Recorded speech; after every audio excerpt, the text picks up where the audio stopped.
के दुभिया जनम लिहले मकरी बसेरा लिहले मकरी बसेरा लिहले मकरी बसेरा लिहले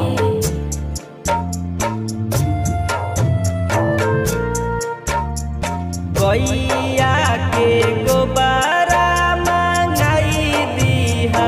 हटियाली पाई दीहा हटियाली पाई दीहा बोला बोला छठी मैया की।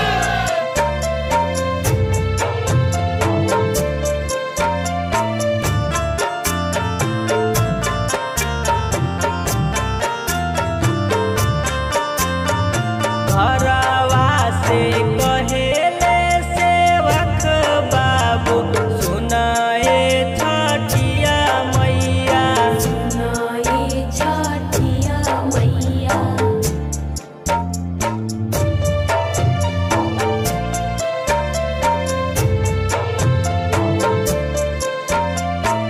जनमला दुभिया हटाई देहब मकरी भगाई देहब मकरी भगाई देहा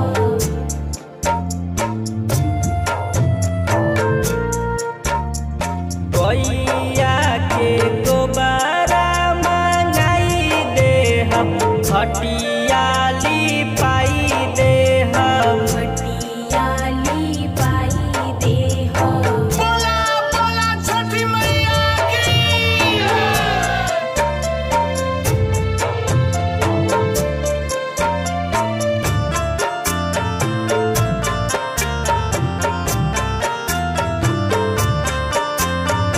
गोपी गोपी बोलेली छठिया मैया सुनाए सेवक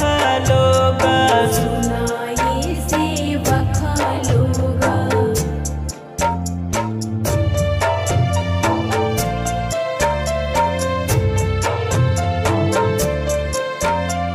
मोरे घाटे